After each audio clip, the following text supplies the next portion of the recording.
All right. Well, unfortunately, something happened. The session was interrupted, so we're going to carry on from here. I believe we've already discussed everything we need to know about the course. So what's left is to carry on with a brief review of differentiation and eventually integration. So right now, let's go back to the slides. Now, these are actually the Calc 1 slides from the same textbook. So chapter 2 is where the book introduces differentiation, and chapter 4 is where it introduces integration. So we just want to quickly run through the basic rules just to make sure our memories are as fresh as we can be. And so this way, when we start the new material, it'll all be very familiar to us. So very basic starting point, the constant rule, the derivative of a constant equals zero, and that's of course because it can't change. The derivative refers to the idea that one variable is changing with the result of another variable changing. So of course, if a constant can't change, it stands to reason that the derivative would be equal to zero. Now, we're going to move on from there to the power rule. Now, this is actually a very important rule. We use this quite often when we're taking the derivative of a polynomial. So you can see that the derivative of x to the nth power is nx to the n minus 1. Now, I do want to also remind everyone that there's different ways of expressing the concept of a derivative. It can be written, for example, as y prime, dy dx, and f prime of x, among others. There's more than those. There's a few others, but you don't see them very often. There's a lot of different ways of writing the same idea. Just like in English, there's a lot of words that mean the same thing, more or less. But it turns out usually one of these is more convenient than the others, depending on what you're working on. So in this case, if you notice, they wrote f of x equals x to the n. Well, to be consistent, you really should have written this as f prime of x, but that's all right. We know that dy dx means the same thing. So it's just nx to the n minus 1 power. So if, for example, we had f of x equals x cubed, the first derivative is very simply 3x squared, because of course the exponent is now 1 less than it was earlier. Since n equals 3, it stands to reason that here we'll have our n. This is our n minus 1. All right, great. Then we move on to the, well, they're telling us here, they're reminding us that you can actually combine those first two rules. So if you end up with something like this, let's say instead we have f of x equals 5x cubed. Then the first derivative is 5 times. Now we can apply the power rule to x cubed, 3x squared. So ultimately end up with 15x squared as our final result. Okay, so you're actually in principle combining two different rules here. Okay. Then we have, by the way, these cases here are a little bit messier. The important detail here is that it's often helpful, especially when you're dealing with radicals, to rewrite your function in a more convenient form. Let's say, for example, you've got 2 radical x. You might look at it and say, well, what am I supposed to do with this? But keep in mind that this is just 2x to the 1/2 power. And now all of a sudden it's clear that, yes, you can use the power rule here. And so you end up with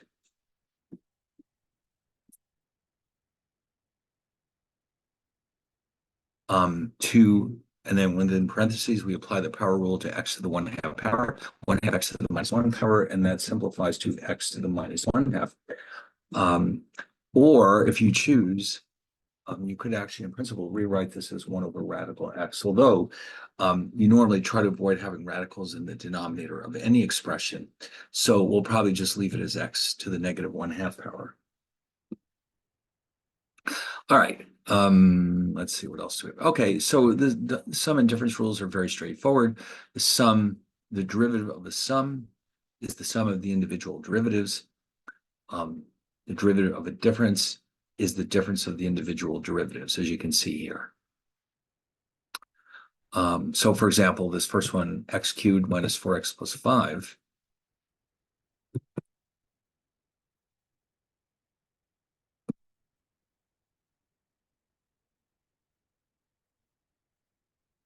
All right, so basically what they're telling you here is that you can take each term and apply the power rule to it separately and then add up your results.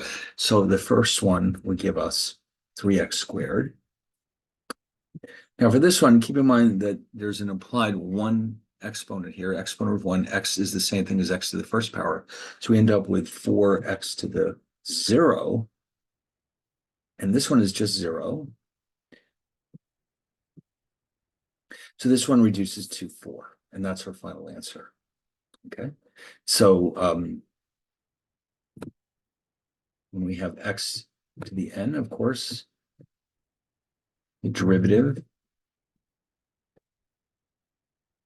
is nx to the n minus 1. But if n was 1 in the first place, then we just very simply end up with just x.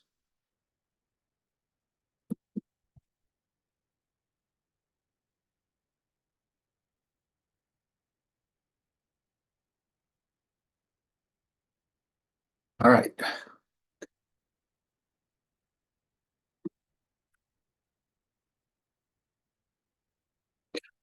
Here we go. Now the cosine and yes, all of the trig functions have their own derivatives. And I did actually come across a nice little table here on the internet.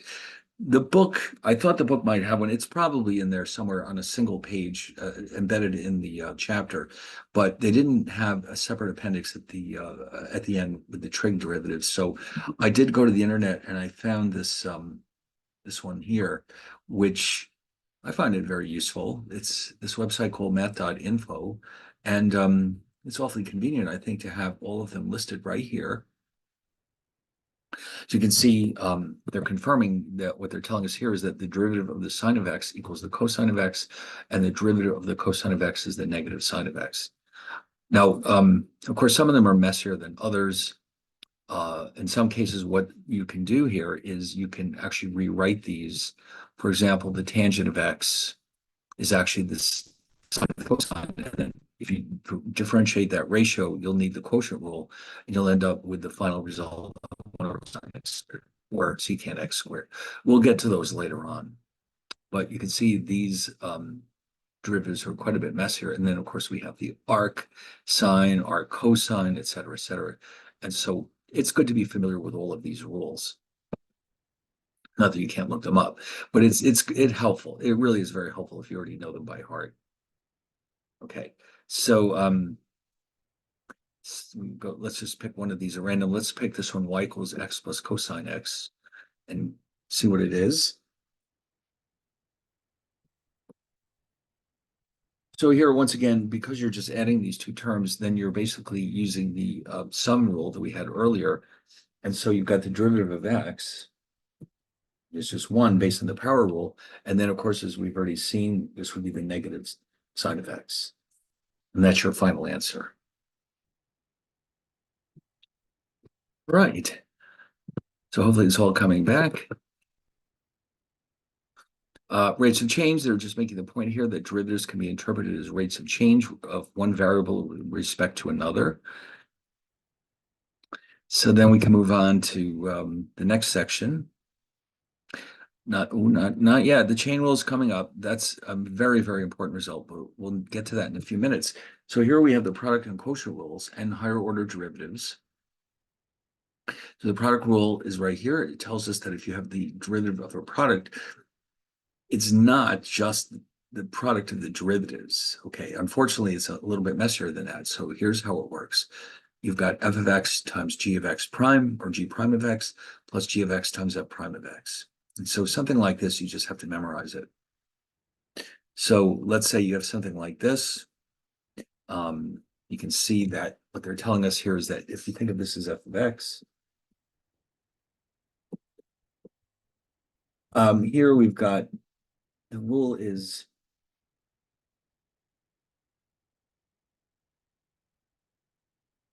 I just repeat it right here.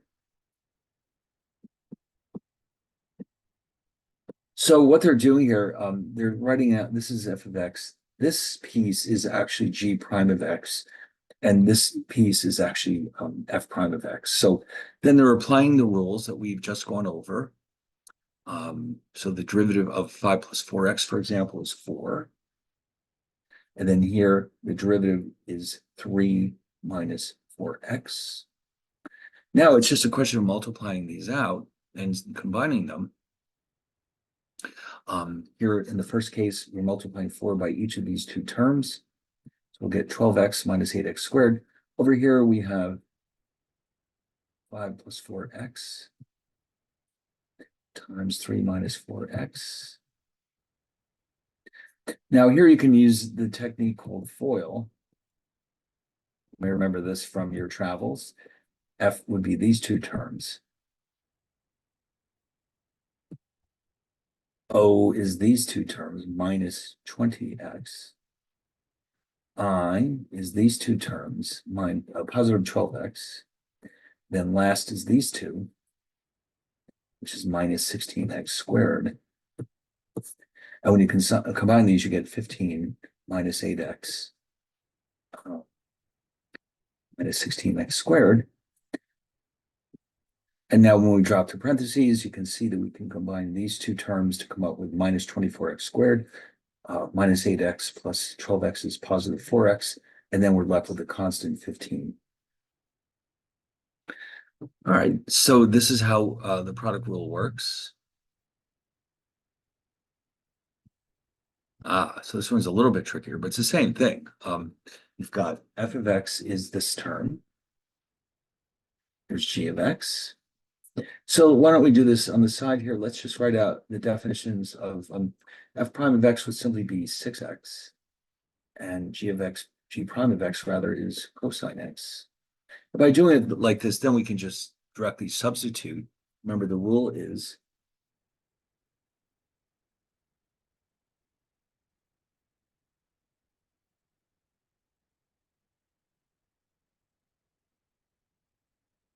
so you've got 6x. Oh, sorry, it's 3x squared. This is replaced with cosine x. Sine x is our g of x, and its derivative is 6x. You multiply these out and rewrite it a little more simply, and you've got 3x squared cosine x plus 6x sine x. And then they decided to factor out the 3x. That wasn't absolutely necessary, but if you do, you'll end up with 3x times x cosine x plus 2 sine x.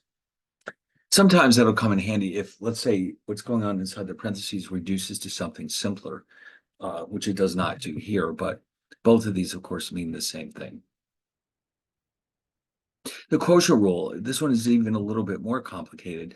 This is the rule, of course, it disallows for division by 0, but again, this is the kind of thing you really need to memorize.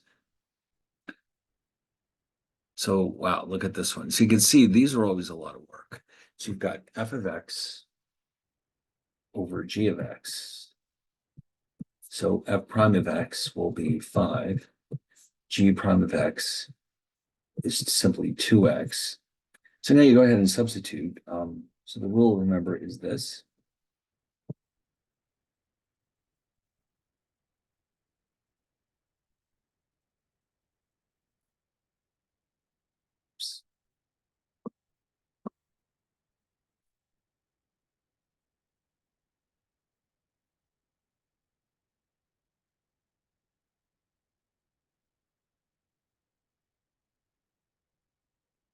And so direct substitution brings us here.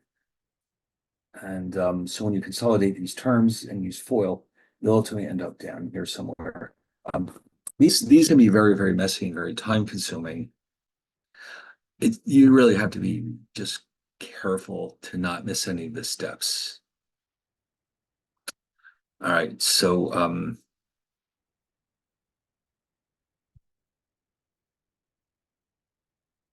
let's see. I'll tell you, let's make up another one.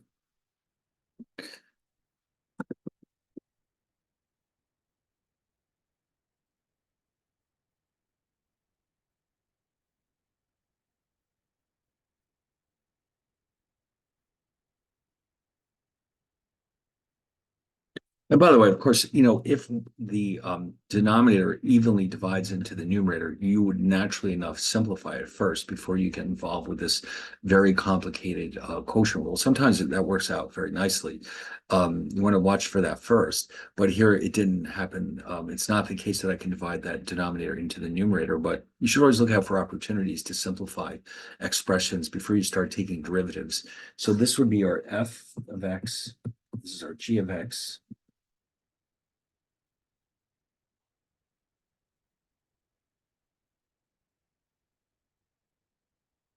Right. So then we apply the rule.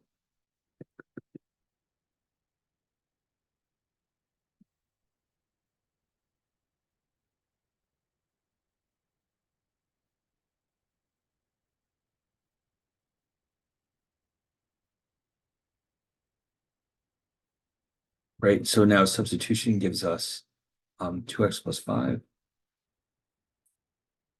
times 6x. F of x is the original numerator, 3x squared plus 4x. G prime of x is 2. And then we divide all of that by 2x plus 5 squared.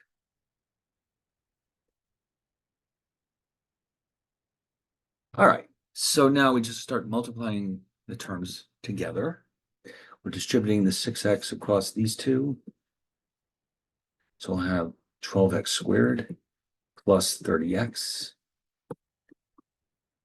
6x squared plus 8x. So you have to be extra careful here because we're subtracting. And then down here we have 2x plus 5 squared. And let's see what that leaves us with.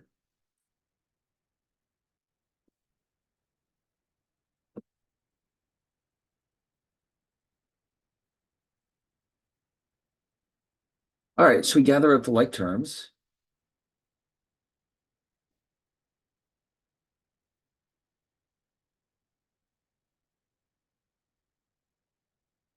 And we're done. Okay. So, and again, I mean, you can't actually simplify this any further, so we'll just leave it like this.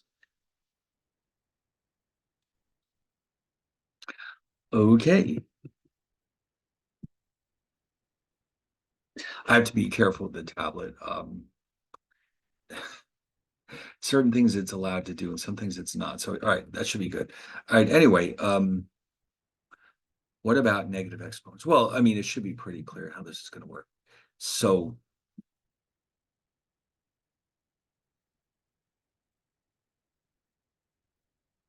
yeah, they've written this in kind of a strange way. A is negative n.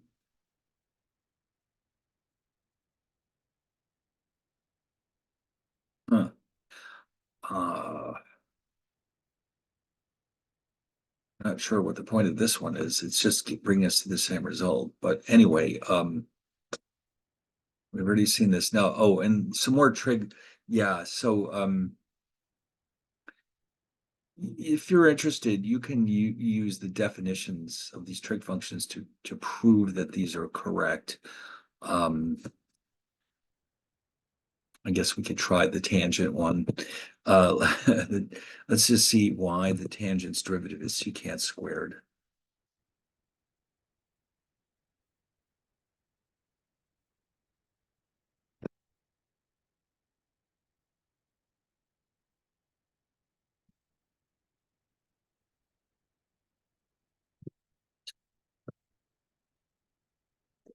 So now the logic behind this is that you might remember from your travels in mathematics that the tangent of x is actually the ratio of the sine of x to the cosine of x.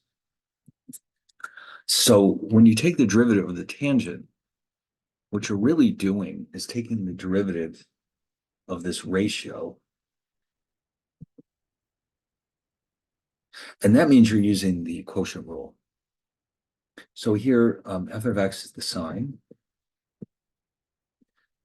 g of x is the cosine, f prime of x is the cosine.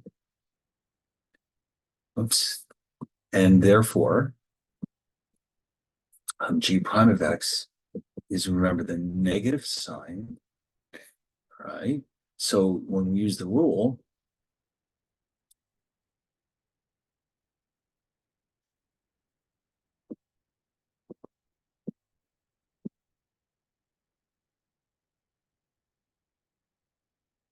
let's see what happens. So first we do some direct substitution.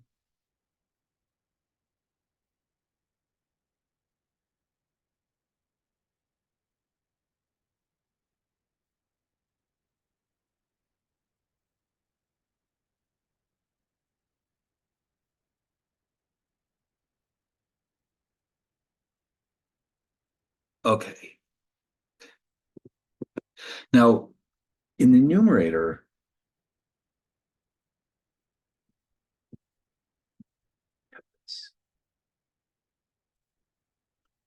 now this is the tricky part. You might remember um, we have the Pythagorean theorem and we have these Pythagorean identities that result from it. And one of them is that the sine squared of x plus the cosine squared of x equals 1.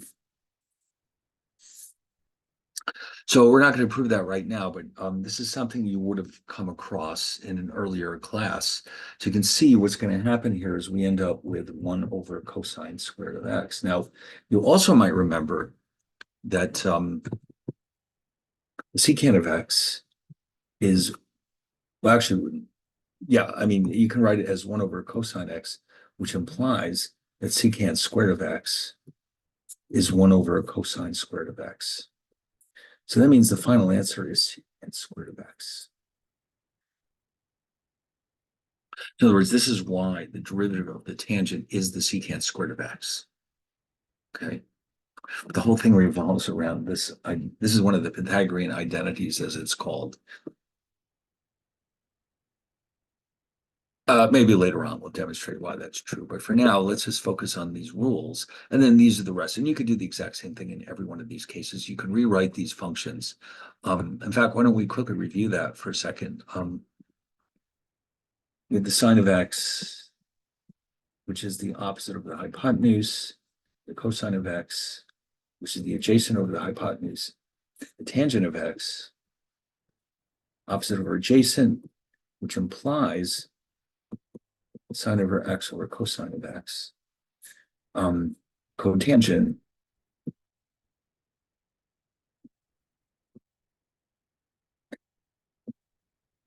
is the inverse of the tangent.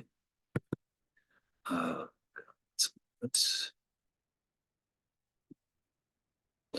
Now, what about the other two? The secant is actually simply the inverse of the cosine, which in terms of sines, now, by the way, don't forget what these O's and H's mean. If this is angle, or actually x, sometimes we write it as theta. That means this is the opposite, this is the adjacent, and this is the hypotenuse. So that's what those letters refer to. O is the opposite side, H is the hypotenuse, A is the adjacent side. So that's where those are coming from. So if the secant is the inverse of the cosine, that means it's H over A.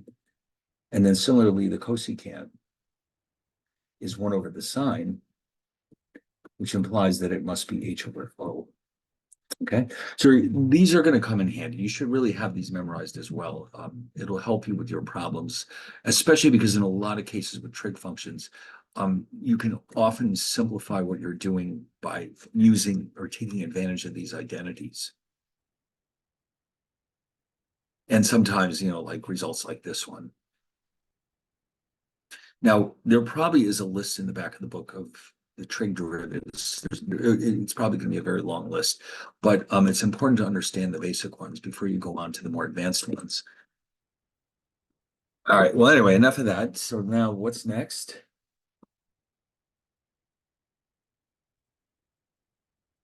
All right. So, well, all right. This one, you can see what's happening here. X minus tangent x. X has a derivative of 1. Tangent x, as we just saw, is the negative secant. Sorry, the secant, but this is negative. So it's 1 minus secant squared of x. This one uses the product rule. So you can see how it's happening over here. You're going to have, let's take a quick look at this one.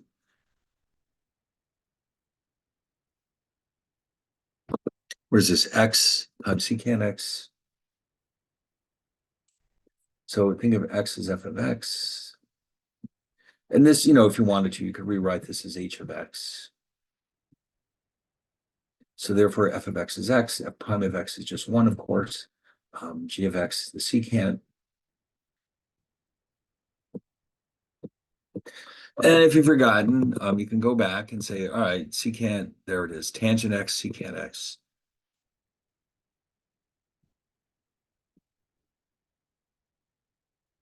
And now again, we just use substitution into the product rule.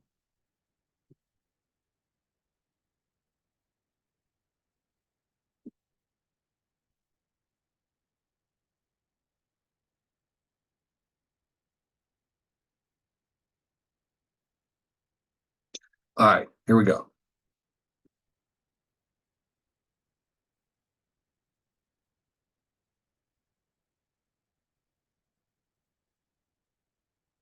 So what do we have? X, tan x, secant x, plus,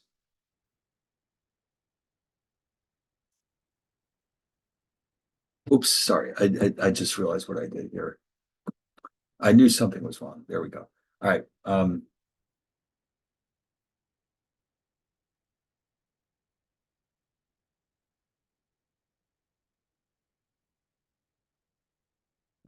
then if you feel so inclined, you can factor out this secant x. Again, sometimes that helps us because it may let us take advantage of um, rules that will simplify our result. So you could rewrite this as secant x, x tan x plus 1. And that's as simple as you're going to get it.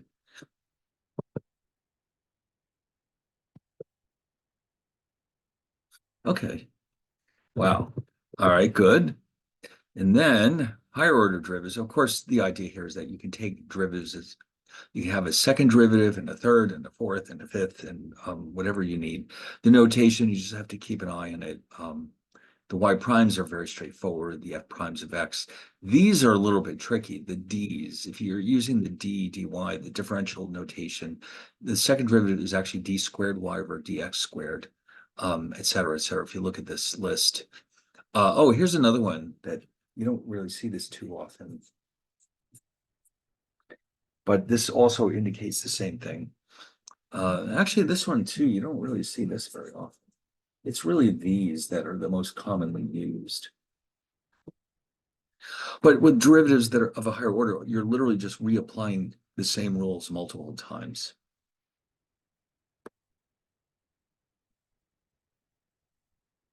All right, so now let's see, what's next? The chain rule. Now, this is one of the most important but most challenging rules in calculus. And this is what it refers to. Jump ahead a little bit here. Right here, this is it. So if you've got a composite function, as this is called, f is a function of g, which is in turn a function of x, then you have to treat it a little carefully. The derivative of this expression is f prime of g of x times g prime of x. Ooh, it's getting very messy here. So let's do a quick example. So taking their derivative,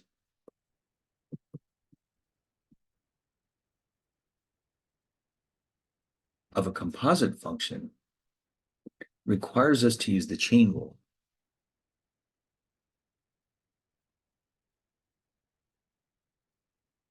And so it will give me f prime of g of x, g prime of x. So let's just do a very simple example. Before we do that, I just want to do one thing here.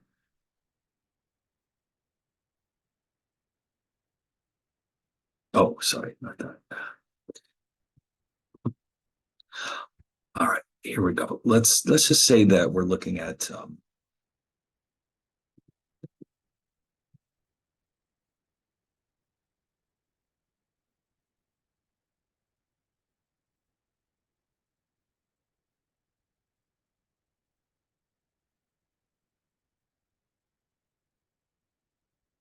Okay, so what exactly is going on here?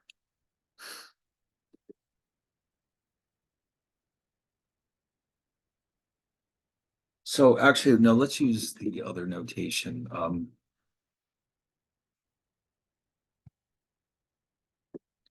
So f of x is actually three times this sum raised to the fourth power. So you've got 4 times 3, applying the product rule here, the power rule, sorry, the power rule.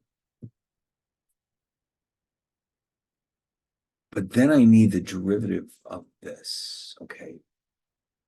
This is g of x, g prime of x is 2x minus 2.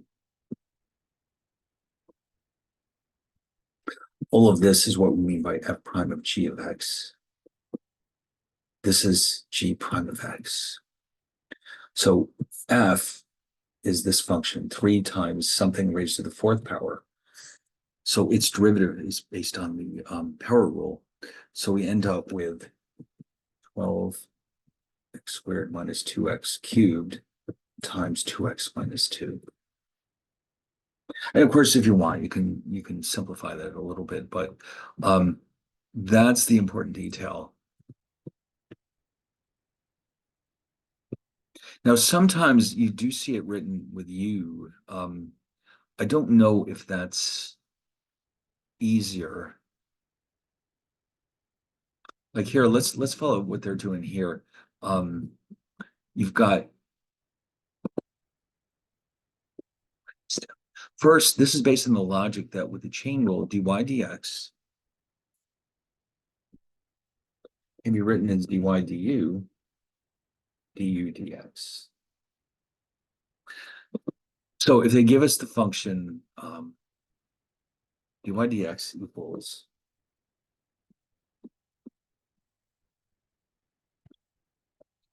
uh, oh, sorry, y, no, what am I doing? Y equals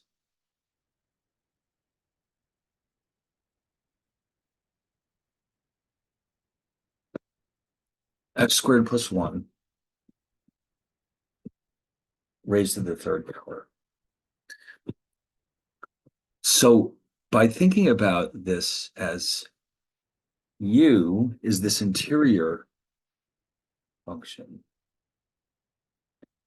okay, u, if we think of u as x squared plus 1,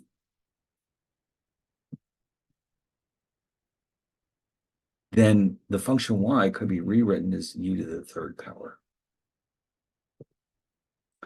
And then it's not difficult. Actually, I think I kind of like this approach because it's easier to identify the parts as you go along. So for here, for example, du dx is 2x, y du is 3u squared. So you end up with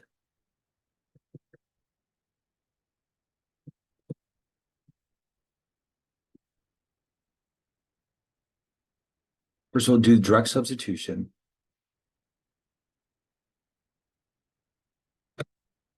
And then I can replace this u with the original definition of x squared plus 1.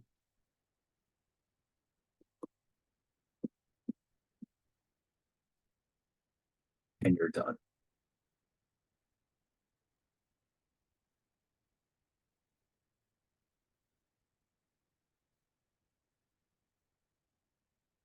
Oh, okay. So they went ahead and consolidated. They multiplied the 3 times the 2x, but it's the same thing.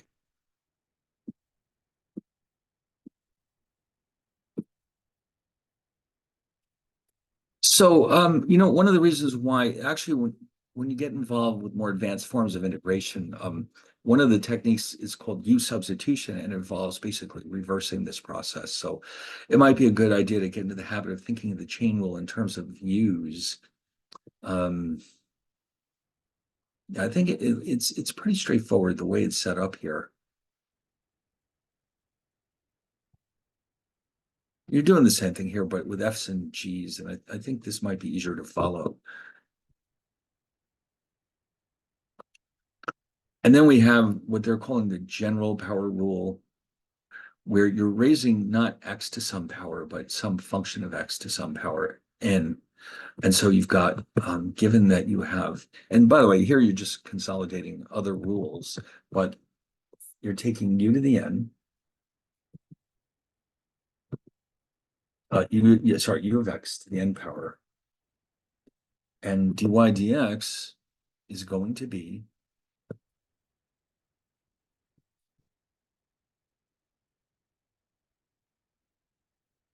n u of x to the n minus 1. And then here comes the chain rule. And this is your final result. Okay, so that last part is result of the chain rule.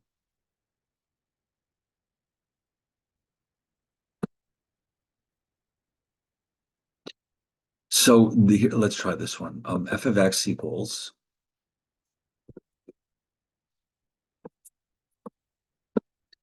3x minus 2x squared,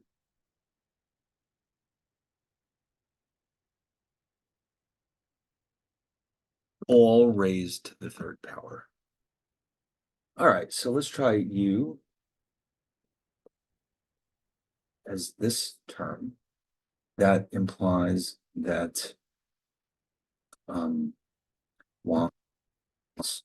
u cubed, okay? And that means that du dx is 3 minus 4x, and dy du is 3u squared. Of course, remember how this works. Dy dx is dy du times du dx. 3u squared,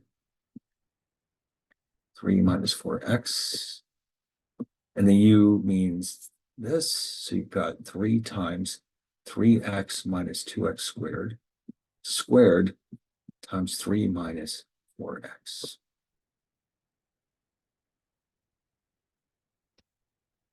Oh man, you can see these are very, very tricky, but as long as you're careful, if you set it up properly. Now, if you make a mistake and you don't choose the right value for u, you'll find that you end up with a messier situation than you started out with. So that means you know you did something wrong. So if you try to pick a u and it turns out not to be the right choice, you'll just get yourself deeper in the hole, I guess.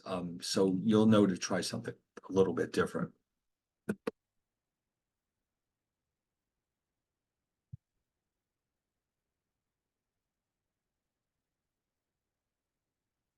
Yeah, so here they're just making the case that you should probably do the same thing, simplify.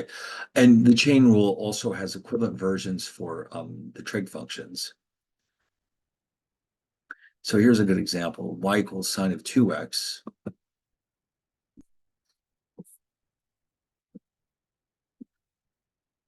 Remember, if you want the derivative of sine u,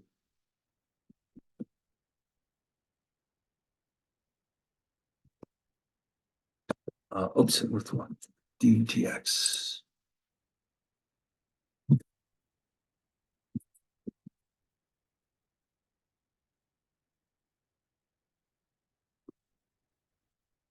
Yeah, I noticed here they're using u prime as a shorthand.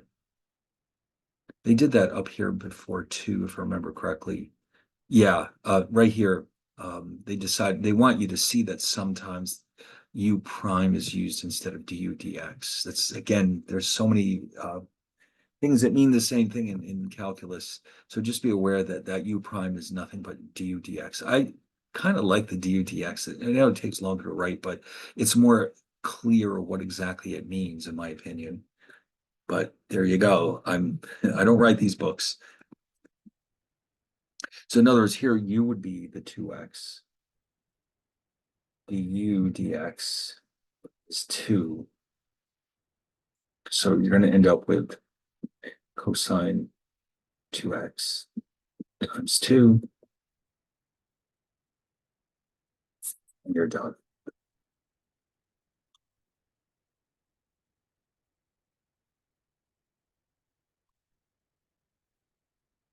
And they're all going to be the same. Okay. So, oh, they very kindly have a nice little summary rule here, although the notation is a little bit different.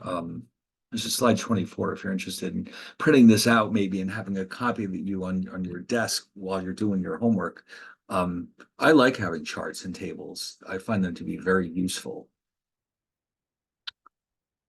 And then what's left in this section is now this is somewhat of a different topic. So I'd say we've even though the other recording got interrupted, I'd say we've definitely done more than an hour today. So I think maybe we'll stop right here.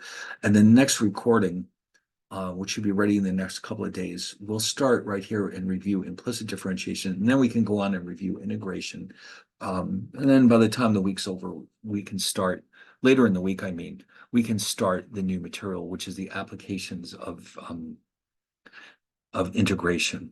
Okay, these are physical applications. They're going to show us how to calculate areas and volumes and physical applications. Okay, so keep in mind calculus was originally invented to explain the laws of physics, so it tends to have a lot of physics examples. But in recent years, a lot of economics has sneaked into calculus. So whenever possible, we'll also do applications from finance and economics because it's awfully important. So anyway, so hope we had a good experience here. That all this helps us remember what we were learning in Calc 1. And so I'll see you all next time.